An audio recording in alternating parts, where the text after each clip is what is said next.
we are going to be talking about sum of arithmetic sequence or sum of linear sequence. So what do you mean by sum? So that leads to what we call series of the sequence. And if you have an arithmetic sequence, that is AP, that is like this: 2, 4, 6, 8, and so on, like this. If you want to know the series it simply means the sum of all the times plus 6 plus 8 plus dot dot dot. Understand? So that is what the series is. So the sum of all the terms of the sequence. So it's what we mean by the series. So now that is what we are going to know. If you look at this now, this one go to infinity. It goes. Now, let's say we now have something up to 100 like this. So it means that we have the last term to be what? The last term to be 100. Now, the sum of the sequence we are now going to be talking about now is now going to be, if I ask you to find sum of what? Sum of 100 now.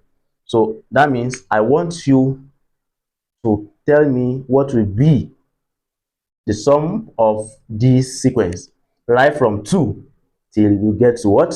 100. I get what I'm saying now. So that is what we are going to be doing now. So now, the sum of arithmetic sequence now, if you want to find the sum of arithmetic sequence, you are now going to be applying, you are going to be using two formula. There are two very important formula to find the sum of arithmetic progression. And we have the first one here is, we have two. This first one is when the linear sequence is given and it doesn't have the endpoint. For example, 2, 4, 6, like this. That is when we are going to apply this. Okay? And what are the things we have there? You can see that there are common things. N, we've already know what our N is. That's the number of term. A is the first term. D is what? D is the common difference. And S is sum. Sum of whatever we want to stop. That is the position we want to stop. Now, so for sequence like this, we are going to apply 1. But if you have sequence like this,